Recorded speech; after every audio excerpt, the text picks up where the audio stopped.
Hello hi అండి, అందరికీ నమస్కారం. My name is Ram. Welcome to సియూటీవీ.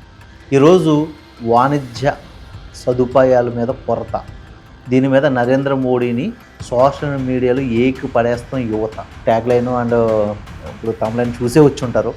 దీని మీద పూర్తిగా వివరణ ఇవ్వాలనుకుంటున్నాను. ఏంటంటే ఈ సోషల్ మీడియాలో యువతకి చాలామంది కమ్యూనికేషన్ గ్యాప్ ఉంటుంది. ఎందుకంటే అసలు అక్కడ ఏం జరుగుతుందో తెలియదు. బట్ డిబేట్లో కూర్చొని నేనే పీఎం అయితే ఏం చేయగలను, లేకపోతే నేనే సీఎం అయితే ఏం చేయగలను అంటూ కొంచెం ఆవేశపూరితంగా మాట్లాడతారు. మాట్లాడాలి కూడా. అలా మాట్లాడటమే కరెక్ట్. ఎందుకంటే ఈరోజు ప్రతి వ్యక్తి ఒక చిన్న కుర్రోడో పెద్ద కుర్రోడో లేకపోతే పెద్ద అయినో ముసలైనో కాదు, వీళ్ళందరూ కూడా మన దేశ భవిష్యత్తు గురించి ఆలోచిస్తూ ప్రతి రాజకీయంలో ఏం జరుగుతుంది, అసలు దేశ భద్రత గురించి గవర్నమెంట్ ఎటువంటి డెసిషన్ తీసుకుని తెలియాలి. దీని నుంచి నేను స్కూల్ చెప్పను. బట్ ఇక్కడ వాణిజ్య సదుపాయాల మీద పరిస్థితి ఏంటి, ఎలా ఉంది పరిస్థితి? ఇరాన్, ఇజ్రాయెల్, అమెరికా మధ్య జరిగే యుద్ధంలో మన దేశం ఏ విధంగా నష్టపోతుంది, ఇది మీరు తెలుసుకోవాలి. ఎందుకంటే ఇప్పుడు ఇరాన్ నుంచి మనకి చాలా వరకు ముడి సరుకులు వచ్చే విషయంలో ఆయిల్ పెద్దగా ఎక్కువ వస్తుంది. ఎందుకంటే ఇంతకుముందు రష్యాతో కొంటున్నాం, ఇరాన్తో కొంటున్నాం, ఆ రెండు ఎక్కువ వస్తాయి. తర్వాత ఈ ఉప్పులు కూడా ఇరాన్ నుంచి మనం ఎక్కువ తీసుకుంటాం. అంటే పంటల విషయంలో ఉప్పులు కూడా మనం ఎక్కువ తీసుకుంటాం. అవి కూడా మనకి ఈరోజు చాలా లాస్ తీసుకొచ్చే పరిస్థితిలోకి వచ్చింది. ఎందుకంటే దాదాపు 20 డేస్ నుంచి ఇరాన్ ఇజ్రాయెల్ యుద్ధం గురించి మీరు వార్తలు వింటూనే ఉంటున్నారు. దానివల్ల ఏమవుతుందంటే ఇరాన్ ఎక్కడ పడితే అక్కడ లాక్డౌన్ చేసుకోవాల్సిన పరిస్థితి వచ్చింది. ఎందుకంటే వాళ్ళకు ట్రాన్స్పోర్ట్ చేసే పరిస్థితులు లేరు. వాళ్ళు యుద్ధం చేసే పనిలో పడిపోయారు. వాళ్ళు యుద్ధం చేయడమే కాకుండా చుట్టుపక్కల దేశాలతో, అంటే అమెరికాతో రిలేషన్లో పెట్టుకున్న దేశాలు ఏదైతే ఉన్నాయో, కువైట్, దుబాయ్, బహ్రెయిన్, ఇంకా ఇటువంటి దేశాలన్నీ ఉన్నాయి కదా మీకు, ఖత్తర్, ఇటువంటి దేశాలతో కూడా అవి యుద్ధం చేయడం వల్ల మన దేశానికి వచ్చే ఆర్థిక నష్టం ఏంటి తెలుసుకోవాలి. ఫస్ట్ ఆఫ్ ఆల్ మన ముడి సరుకుల రేట్లు అన్నీ పెరిగిపోతాయి, మన గ్రాసరీస్ రేట్స్ అన్నీ పెరిగిపోతాయి. అవి ఎందుకు పెరుగుతాయి? మన ఇండియాలో మనం తయారు చేసుకుంటున్నాం, మనం పంటలు పండించుకుంటున్నాం. లైక్ ఒక టమాటాలు, ఉల్లిపాయలు కూడా మన దేశంలో మనమే పండించుకుంటున్నాం కదా, ఎలా పెరుగుతాయి అని అనుకుంటే ఇక్కడ చిన్న పొరపాటు.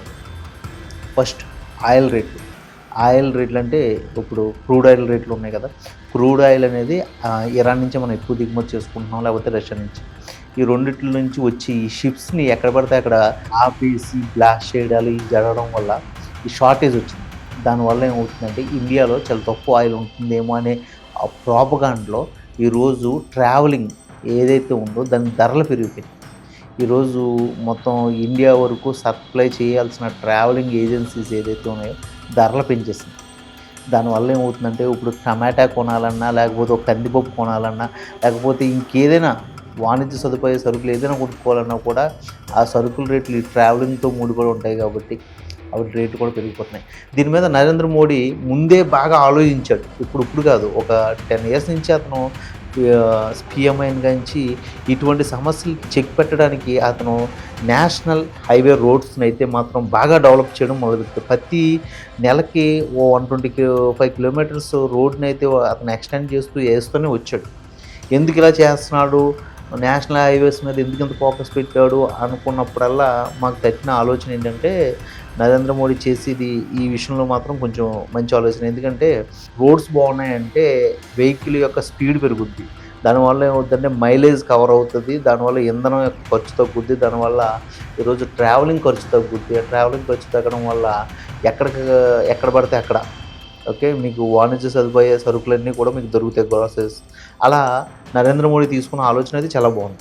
బట్ ఇక్కడ ఏంటంటే సడన్ సర్ప్రైజ్లు ఉంటాయి కదా, ఇలా యుద్ధాలు లేకపోతే సడన్గా కరోనా రావడాలు, ఇటువంటి సడన్ సర్ప్రైజుల్లో ఏదైనా సరే దాన్ని మనం దాటి ముందుకెళ్ళాలంటే ఖచ్చితంగా ముళ్ళును తొక్కే ముందుకెళ్ళాలి. అలాంటి ముళ్ళు ఇప్పుడు యుద్ధం కానీ కరోనా కానీ జరుగుతున్నప్పుడు ఒక్కోసారి తిట్లు తినడం తప్పదు, నొప్పిని భరించడం తప్పదు. అది నరేంద్ర మోడీ అయినా సరే, లేకపోతే ఇప్పుడున్న ఏ గవర్నమెంట్ అయినా, ఇప్పుడు నరేంద్ర మోడీ గవర్నమెంట్ ఉండొచ్చు, రేపు కాంగ్రెస్ గవర్నమెంట్ ఉండొచ్చు, ఏ గవర్నమెంట్ ఉన్నా కూడా ఆ నొప్పిని భరించడం అనేది సమంజసం. ఇంకా దాని గురించి మనం మాట్లాడాలి. బట్ ఇక్కడ ఉన్న యువత మాత్రం కొంచెం ట్రోల్ చేస్తున్నప్పుడు ఆలోచించి ట్రోల్ చేసుకోండి. ఎందుకంటే మన దేశ భవిష్యత్తు కోసం ఖచ్చితంగా గవర్నమెంట్ అయితే మంచి డెసిషన్స్ తీసుకుంటుంది. బట్ ఎక్కడైనా చిన్న చిన్న మిస్టేక్స్ జరుగుతాయి. ఆ మిస్టేక్స్ని మాత్రం మీరు వేలెత్తి చూపించడం అనేది మంచి విషయమే. ఎందుకంటే మంచి విషయం కాదు, అబ్బాయి చిన్న చిన్న మిస్టేక్స్ కూడా వేలెత్తి చూపుతున్నారు అనేసి మిమ్మల్ని కమెంట్ చేయరు. నేను కూడా చిన్న చిన్న మిస్టేక్స్ని కూడా వేలెత్తి చూపిస్తాను. అలా వేలెత్తి చూపించడం వల్ల ఏమవుతుందంటే వాళ్ళు కరెక్ట్ చేసుకోవడానికి ఉపయోగపడతారు. అదైతే మంచి తరుణమే. అందరూ యువత అందరూ కూడా ఈరోజు గవర్నమెంట్ ఎటువంటి డిసిషన్ తీసుకుంటుంది, నెక్స్ట్ స్టెప్ ఏం చేస్తుందని తెలుసుకోవాలి. అలాగే బంగారం మీద కానీ వెండి మీద కానీ పెట్టుబడి పెడదామని అనుకుంటున్న వాళ్ళందరికీ కూడా ఇది ఒక బ్యాడ్ న్యూస్ ఏంటంటే అవి కూడా ఇప్పుడు సరఫరా ఆఫ్ చేసేస్తారు. ఎందుకంటే యుద్ధం జరుగుతుంది కాబట్టి ఎక్కడ పడితే అక్కడ అన్ని దేశాల్లో కూడా షార్టేజ్ ప్రాబ్లం వస్తుంది. వాళ్ళు ఖచ్చితంగా లాస్లో ఉంటారు కాబట్టి ఇప్పుడు బంగారం తీసి అమ్ముతూ ఉంటారు. అమ్ముతున్నప్పుడు వాళ్ళ షార్టేజ్ని వాళ్ళు బేరం చేసుకున్నప్పుడు బంగారం కానీ వెండి కానీ రేట్లు తగ్గిపోతాం. అటువంటి సమయంలో మీరు కొనుక్కోవడం మంచిది. అంటే లాంగ్ టర్మ్ ఇన్వెస్ట్మెంట్ చేసి వాళ్ళు ఎవరైతే ఉన్నారో వాళ్ళు కొనుక్కోవడం మంచిది. అండ్ ఇక గ్యాస్ విషయానికి వస్తే గ్యాస్ రేట్లు కూడా పెరుగుతాయి అని అంటున్నారు. అయితే ఈ 2-3 నెలల్లో మాత్రం గ్యాస్ రేట్లు అయితే మాత్రం 100-150 ఎక్స్ట్రా ఛార్జ్ చేయవలసి వస్తుంది, తప్పదు. ఎందుకంటే ఇప్పుడు ఈ ట్రావెలింగ్ ప్రాబ్లమ్స్ ఉన్నాయి కాబట్టి ఈ 2-3 నెలలు అయితే మాత్రం వస్తుంది. ఈ 2-3 నెలల తర్వాత యుద్ధం కంప్లీట్గా క్లోజ్ అయిపోయింది అన్నప్పుడు, కొంచెం సర్దుమణిగింది అన్నప్పుడు ఇంకా గ్యాస్ రేట్లు కూడా మళ్ళీ యథాస్థానానికి వచ్చేస్తాయి. అదేం పెద్ద ప్రాబ్లం కాదు. బట్ ఈ 2-3 నెలల కోసం వచ్చే ఈ రేట్లని మొత్తం ఓవరాల్గా జనం ఎలా ఊహించుకుంటున్నారంటే రాబోయే 10 ఏళ్ళలో గ్యాస్ రేట్లు ఇంకా డబుల్ అయిపోతాయి, త్రిబుల్ అయిపోతాయి అనుకుంటున్నారు. అది మాత్రం అవ్వదండి. ఈ 2-3 నెలల యుద్ధం వరకు మాత్రమే అది పెరుగుద్ది. అది మాత్రం నోటీస్ చేసి గవర్నమెంట్ చెప్పకపోవడం అన్నది గవర్నమెంట్ యొక్క తప్పు. ఆ గవర్నమెంట్ తప్పుని ఇప్పుడున్న యువత ప్రశ్నించడం సోషల్ మీడియాలో అయితే మాత్రం 100% అయితే ఇక యుద్ధం పరిస్థితి ఎలా ఉంది అంటే యుద్ధంలో ఇరాన్ నగ్గే విధంగా ఉంది. ఎందుకంటే ఇజ్రాయెల్ కానీ అమెరికా కానీ ఇరాన్తో యుద్ధం చేయడానికి ఉత్సాహం చూపించినంత, ఫస్ట్ రోజు ఉత్సాహం చూపించినంత బలంగా అయితే ఈ రోజులు లేవు. వాళ్ళ యొక్క ఉనికి చాలా ఇబ్బందికరంగా మారింది. ఎందుకంటే దుబాయ్ని చాలా వరకు వాళ్ళు బ్లాస్ట్ చేసిన విషయంలో దుబాయ్ సిటీని కట్టి ఇవ్వాలి అమెరికా, లేకపోతే ఇజ్రాయెల్ యొక్క ఆర్థిక నిల్వలు తగ్గిపోతున్నాయి. దానివల్ల ఏంటంటే వాళ్ళు కూడా యుద్ధం చేసి ఓడిపోతున్న పరిస్థితికి వస్తారు. వాళ్ళు కూడా యుద్ధంలో వాళ్ళు గెలిచినా కూడా ఈక్వల్ ఇరాన్తో సమానం అయిపోతారు. రేపొద్దున వాళ్ళకి ఆర్థిక మాన్యం రావచ్చు. అటువంటి పరిస్థితుల్లో వాళ్ళ ఆలోచన రీతి ఉంది కాబట్టి వీలైనంత త్వరగా యుద్ధం ఆపేయడానికి వాళ్ళు ట్రై చేస్తుంటే ఇరాన్ మాత్రం మేము యుద్ధం ఆపం, మేము ఎంత దూరమైనా వెళ్తాం అనేసి ఈరోజు నాకు తెలిసి ట్రంప్ గారు అయితే ఎర్లీ మార్నింగ్ ఒక ట్వీట్ చేశాడు. యుద్ధం ఆపేస్తే మీకే మంచిది, ఈ ఆయిల్స్ని ఎక్కడైనా కూడా ఆపుతా ఉంటే షిప్స్ని ఎక్కడైనా ఆపుతామని ఏమైనా అంటే మాత్రం నేను ఊరుకొని నేను చాలా సీరియస్ అయిపోతాను అనేది వార్నింగ్ ఇచ్చాడు.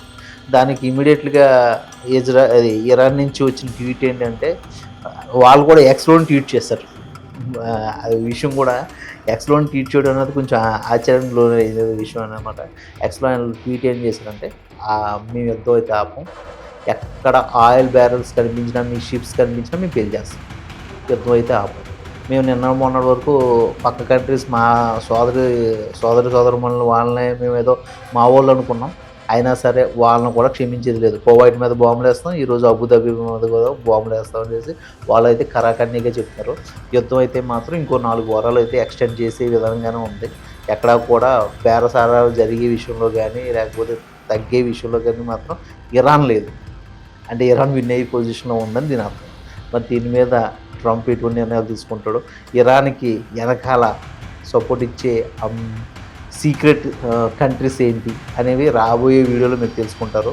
అయితే ఇది భారతదేశంలో వాణిజ్య సదుపాయాల్లో ఉన్న అతిపెద్ద ప్రాబ్లం. ఈ సమయంలో మీరు అందరూ కూడా కొంచెం ముందు జాగ్రత్త తీసుకుని ఇప్పుడు ఏదైనా వస్తువు కొనుక్కోవాలనుకుంటే 4 వారాల తర్వాత ఖచ్చితంగా రేటు పెరుగుద్ది కాబట్టి ఏదైనా మీకు బ్యాకప్ సేవింగ్స్ ఏదో ఉంటే మాత్రం కొంచెం తీసుకొచ్చి ముందు పెట్టుకోవడం మంచిది అనేసి మిడిల్ క్లాస్ పీపుల్స్కి మాత్రం చెప్పే విషయం అండి.